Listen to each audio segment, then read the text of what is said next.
महाभारत भाग 7 आदि पर्व अनुक्रमणिका पर्व प्रथमो अध्याय श्लोक संख्या 7।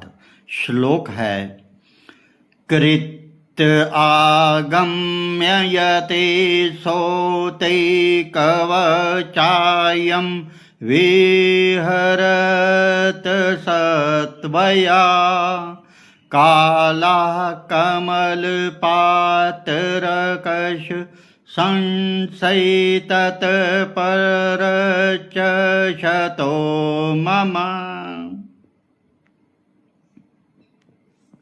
ये महाभारत के आदि पर्व का 7वां श्लोक है।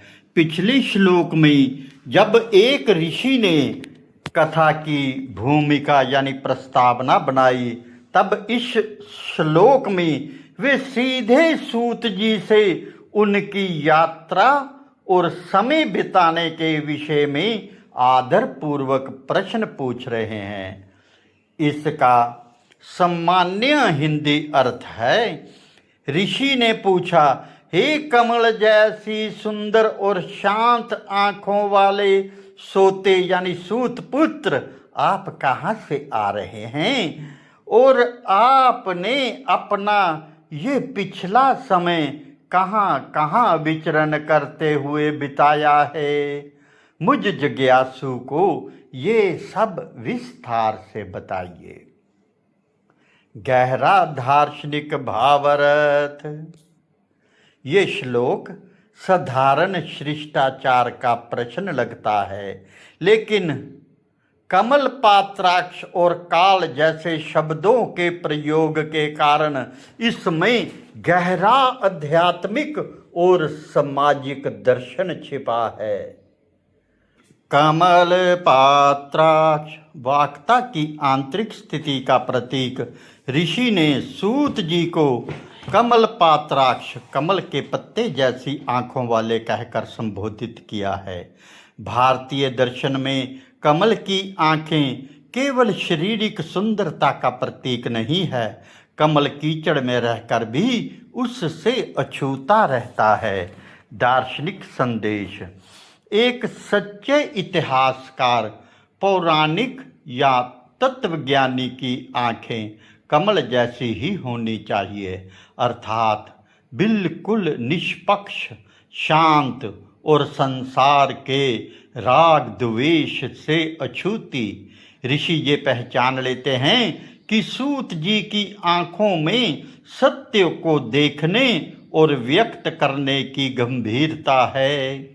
जो व्यक्ति संसारिक वासनाओं या पक्षपात से मुक्त होता है, उसकी आंखों में ऐसी दिव्य शांति दिखाई देती है। काल और वहित समय की महत्ता और ज्ञान की यात्रा ऋषि पूछते हैं कि आपने अपना काल यानी समय कहाँ बिताया? सनातन परंपरा में काल को भगवान का ही एक रूप माना गया है। समय का सदुपयोग ही जीवन की सार्थकता है। दार्शनिक संदेश। सूत जी एक स्थान पर बैठकर आराम नहीं कर रहे थे, वे लगातार घूम रहे थे। विहिता ये दर्शाता है कि ज्ञान प्राप्त करने और उसे बांटने के लिए लगातार गतिशील रहना आवश्यक है। ऋषि ये जानना चाहते हैं कि सूत जी ने समय रूपी अनमोल धन को किन पवित्र स्थानों, सत्संगों या ज्ञान मंथन में लगाया है, ताकि उस संचित ज्ञान का लाभ पूरी सभा को मिल सके। प्रछतो मम। उत्तम श्रोता का ये भाव, जिज्ञासा और नम्रता। ऋषि का ये कहना कि मुझे पूछते हुए को बताइए, उसकी गहरी जिज्ञासा और विनम्रता को प्रकट करता है। वे आदेश नहीं दे रहे, बल्कि प्रेम पूर्वक आग्रह कर रहे हैं। दार्शनिक संदेश। ज्ञान का प्रवाह हमेशा ऊपर से नीचे की ओर होता है।